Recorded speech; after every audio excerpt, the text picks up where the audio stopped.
I'm meeting with somebody here at the British Library. I haven't been here for such a long time. I wanted to be a member as well, but the thing is that it's a very difficult Process. It's not like any other library. You go there, you show some proof of address that you live in the area or work in the area. There is a long process to get in there, and lots of famous people are there. For example, I can say at least five history novel authors who usually work here and stuff. Lots of people are working there, and it's a very famous place. There are exhibitions here, and there are events as well during the night.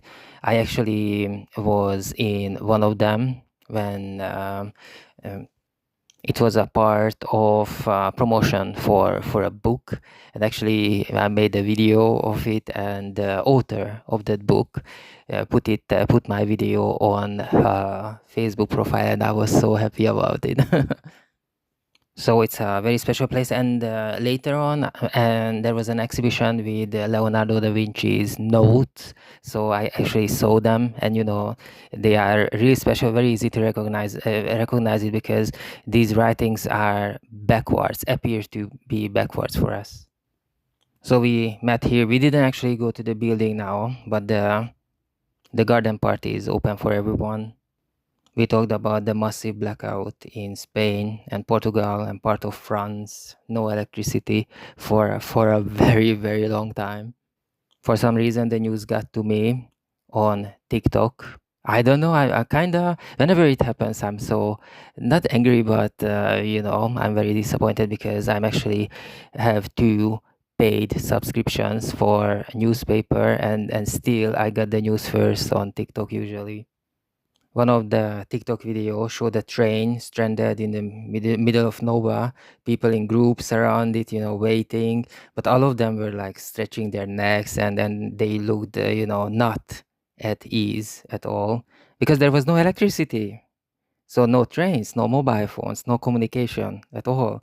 So people people got stuck in lifts. People were unable to call for emergency services when they needed them. Another TikTok video showed a town square with people standing with very alert eyes. Daytime it was, so you could actually see them.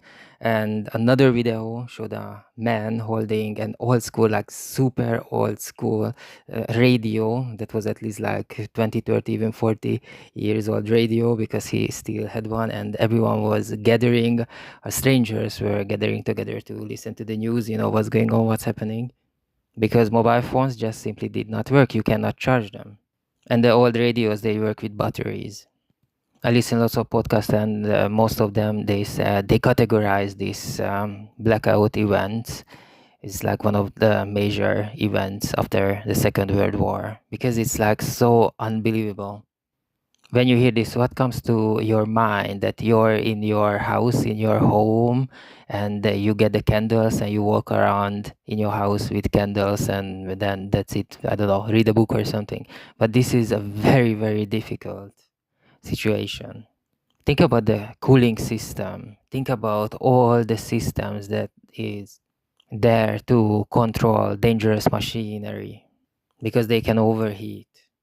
Think about lifts. People are stuck in the lifts, and automatic doors and gates. They couldn't be opened or closed. And you need to remember the tight schedules. You need to remember the backlog the court system has, and healthcare. For example, I work as a volunteer, so I don't get money. I work as a volunteer for a publishing company, a small publishing house. And once we had an order to print out like 500 copies of a book. And what happened is that I clearly remember that it was the printing company supposed to start Tuesday, 9 o'clock in the morning. So we were ready to take the books. They were comic books, yeah. So we were ready to take the books in the afternoon. So everything was booked, the transport, everything. And for some reason, they did not print it. And they didn't print on Wednesday. And they finally printed it on Thursday, and we needed to reschedule everything. What you need to know about this small publishing company, that the books doesn't go to the bookstores, so it doesn't really matter when it comes out, because it's not like a popular title or something like that. But imagine if it's like a popular title like Harry Potter or something like that, like people queuing up front of the bookshops to get it. They sleep there for days in tents, and you miss your deadline for printing. That is very, very bad for PR, for marketing, and for everyone involved. Imagine you work in a very tall building. I'm not talking about, skyscrapers or something like that with 100 floors or 150 floors, but we can talk about that as well. That imagine you have a job to do to print out paperwork, very important paperwork on the second floor, then bring it to the meeting on the 59th, and then have a little uh, catch up with your boss on the 140th floor, and there is no electricity. There's obviously you cannot print it out if there's no electricity. I don't know, you need to get something from the second floor. So what do? You cannot just zoom in because there's no electricity. You need to walk on the stairs. And actually, I was working part-time. I was working in a very old building in London, very, very old, like 300 years old building, and they had no lift. They had electricity, but it's a true story. So they had electricity. There was no problem with that. It was years ago, but there was no lifts. So we needed to use the stairs every single time. So basically, in 1 hour, like you needed to climb the stairs at least 4 or 5 times. Oh my God, I was so happy that I worked there only part time. When there's no electricity, you need to think about the water, you need to think about the dam, you need to think about, you go home, and it doesn't matter, you have the candles, you turn on the tap and no water will come out because there's no pressure. So all the comfort you have in your life disappears. But it's not simple as that. It's not just you get a candle.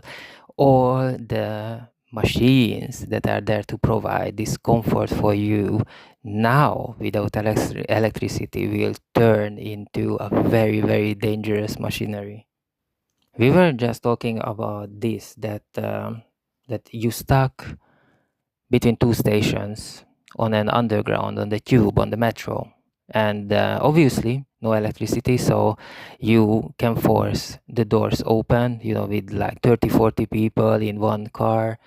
You can shatter the glass, you can break the glass, climb through the window, and you end up in probably a completely pitch black tunnel. You cannot see anything at all. So you have your mobile phones, and you can shine the light, and you can actually see where you are stepping. You can help the others, but the very first person will turn off the light because that person wants to preserve energy for later to make calls or whatever. And then the other people will switch off their phones as well because they want to preserve the energy for later, because you don't know how long this no electricity situation will last. So it's gonna be very interesting. Basically, maybe one person gonna use the mobile phone as a flashlight, as a torch. So it's a very interesting situation, but you need to remember, don't panic, and always have food for not for 3 days or 4 days, but at least 2 weeks. Yeah, have food at home for 2 weeks. Have the supplies, cans, and other food as well. Okay, bye.